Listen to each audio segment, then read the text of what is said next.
I'm Dave Sevigny. I'm the council person from District 10, and today we're here talking about 811, and I'm with the director of 811 in Kentucky, Tim Vaughn. Tim, it's great to see you today. Yeah, it's great to be here. This is kind of a holiday almost for us. It is. So today we're filming on 810, but I guess tomorrow's the big day, huh? It is, August the 11th. We kind of steal the 8 and 11 and use that to remember, to have everybody remember 811. Great. So for our viewers here, tell us a little bit about what 811 is. Sure, 811 is a call before you dig. It's that simple. It's a free service that the utilities around the state band together and provide. And we're a not-for-profit agency that operates a notification center and a training and education center to help people dig safe and do projects around utility lines to keep them from getting hurt. Got it. And is it something that somebody has to do? Or is there projects of a certain size that you do this on, or does it really matter, and does it cost anything for a consumer? It's 100% free, and there is a law. KRS 367, 4901 through 4917 kind of gives the guidelines for it, and there's penalties involved if you do not call 811 before you dig. But yeah, there's a series of steps that you have to take, but they're absolutely free to do. So Tim, once somebody has called 811, how long does it typically take for the different utilities to come out and do their markings? And is there a requirement that it's done in a certain amount of time so they can plan their projects? Sure. So first of all, it's good that you said that the utilities come out. Most people think that 811 does the locating. We do not do the locating. We notify the utilities and they send their representative. They can do a far better job of marking and identifying their stuff than we could ever do.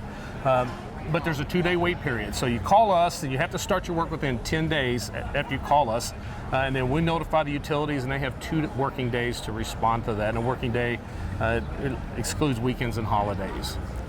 And are the markings that they use, are they permanent, or are they something that usually fades in a certain amount of time? And we try to nail it exactly. But the length of a ticket, a locate request, what I call a ticket, is 21 days, 21 calendar days. So they'll put down a temporary paint that'll last hopefully 21 days and 1 minute.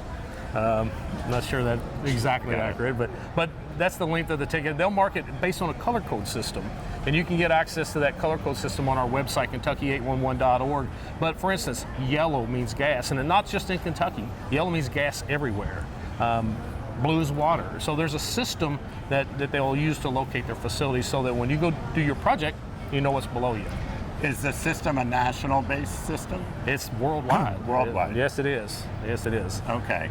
And does every utility that has something buried underground, is every utility required to be a part of the system? No, that is the unfortunate thing about Kentucky. It's us and Alaska are the 2 states that do not require all the utilities to be a member of the 811 system. So in Kentucky, you potentially could have to call another utility directly who's not a member.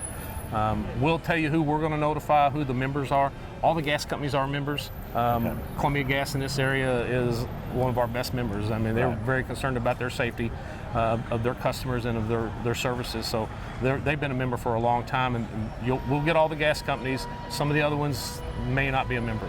Will you notify the user who's calling you as to which utility is not? Like, you recognize that this utility may be playing in their area, so that they're going to have to do something differently? Unfortunately, we don't know who those are. If they're not in our mapping system, it's an electronic system that we use. We load all of our members in, and then we'll notify them. Unfortunately, the excavator will have to do that research on their own.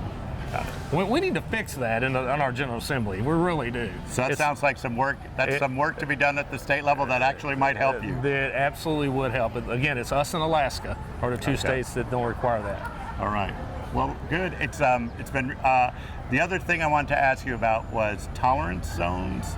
Yeah. Tell me what a tolerance zone is, and why should I be concerned as a consumer? Sure. So one other thing I want to say before we get to that is I want to make sure everybody understands that this is not just for the large project or the large excavator who's using a backhoe or a large equipment. This is for someone who's planting a tree, replacing a mailbox. Let's think about this for a minute. A mailbox, about a foot off the edge of the road. It's a simple little Saturday morning project to replace your mailbox.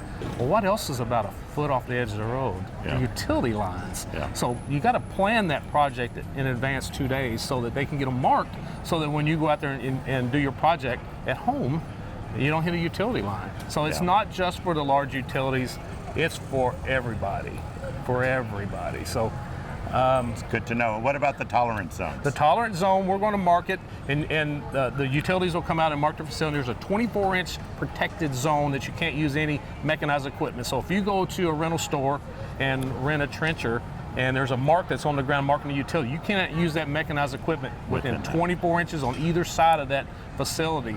That's just for safety. Absolutely. Got it. Well, listen, Tim, I really appreciate you being here today, and appreciate all that you guys are doing at 811 to make our community safe and to keep our residents doing projects in the most effective and safe way possible. Thanks so much. All right, thanks, and everybody dig safely.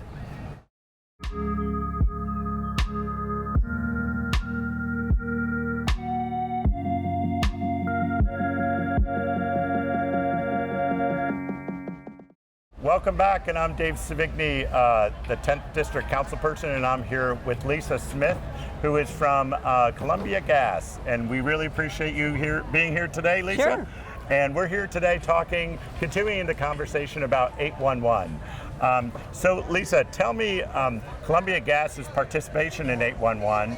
How long have you been doing it, and what are the common things that a constituent might be interested about the gas company with regards to 811? Sure, we've been involved with 811 from the get-go, so we recognize that it's like the most important thing that people can do to stay safe, whether you're a professional excavator, whether you're working in your own yard, calling 811, or nowadays you can go online and do it. It's just the best thing that you can do to stay safe. From a Columbia Gas standpoint, a lot of times we get calls from folks saying there's yellow marks in my yard, or there's yellow flags in my yard. What does that mean? What are you all going to do? It's not necessarily a Columbia Gas project. It could be a city sewer project. It could be a water company project. It could be a landscaping project at your next door neighbor's house. It could be any number of things. But those people or those companies have called and requested that those lines be located so that they don't hit those lines. Super. So speaking of lines, we have a prop here today that you brought, and tell us what I'm looking at here, because to me it looks like, and to these guys it may look like we're going into the pool, because it looks like a pool tube to me. But what is this? So this is actually a natural gas line that you might see in your neighborhood. Oh, super. And so this is one, unfortunately, that someone damaged and caused a gas leak. So this is just a great way to show folks exactly what can happen if they don't take the time to call 811 before they dig. So when the gas company, because this is not a metal line. No, this is plastic, very hard plastic. Yeah, very hard plastic. So are you moving off of drawings in general when you're actually locating these, or how does the locator actually find them?